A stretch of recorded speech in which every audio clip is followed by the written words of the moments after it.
பக்தர்கள் அனைவருக்கும் வணக்கம். ஸோ இந்த காணொலியில் என்ன பதிவு பார்க்க போகிறோன்னா, பொன்னர் சங்கர் பெரியகாண்டி அம்மன் கோவில் பின்னாடி உள்ள தல விருட்சம் பற்றி யாருக்குமே தெரியறதில்ல. ஸோ அந்த தல விருட்சம் என்ன மரம், ஸோ அங்கே என்ன சிறப்பு அப்படிங்கிறத நம்ம இப்போ பார்க்க போகிறோம். வாங்க வீடியோக்குள்ளே போகலாம். தங்கால் முருகன் வில்வ மரம், இது இந்த ஆலயத்தில் இதுதான் தல விருட்சம்.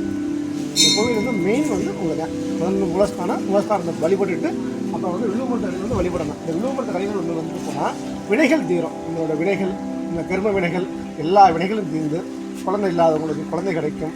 குடும்ப பிரச்சனை, எத்தனை பிரச்சனை இருந்தாலும் அத்தனை பிரச்சனை தீரக்கூடிய இடம் இந்த வில்வமரம் தல விருட்சம். சாமி முகாமணி வியத்தா பொன்னதேசமே தங்காயை போய் நினைத்திருந்த சாலையில் வெட்டுமணி கொடுக்கணும், செம்பாக்கம் கொடுக்கணும், வேறு புகழ் கொடுக்கணும். அந்த அனைத்து மக்களும் வேறும் புகழ வரணும். அவங்க என்ன மனசுலேருந்து வராங்களோ அந்த நான் பள்ளி ஆண்டவன். திருமணம் ஆகாதவங்களுக்கு இந்த எல்லைக்கு வந்தால் உடனே திருமணம் நடக்கும். அதில் எந்த ஒரு கிரகத்தில் எத்தனை பிரச்சனைகள் இருந்தாலும் சரி, ஜாதக கோளாறு இருந்தாலும் சரி, கயிறு வாங்கி இதை கட்டி வழிபட்டுட்டு போனால் திருமணம் நடக்கும். திருமண காரியங்களுக்கு குழந்தை பாக்கியம், எத்தனை வருடங்கள் குழந்தைகள் இல்லாமல் பிறப்பு வந்தாலும் இந்த இடத்துல ஒரு எலுமிச்சம்பழ வாங்கி சேலையில் எடுத்து இங்கே இருக்க ஒரு கல் எடுத்து ஒரு சேலை இன்னொன்று கிழித்து இங்கே வழிபட்டு நாங்கள் என்ன சொல்கிறோமோ அந்த முறையோடு செஞ்சுட்டு போனால் கண்டிப்பாக குழந்தை உண்டு. அதில் எந்த ஒரு மாற்றமும் அதை நாங்கள் சொல்கிற மாதிரி அந்த முறையோடு செய்யணும்.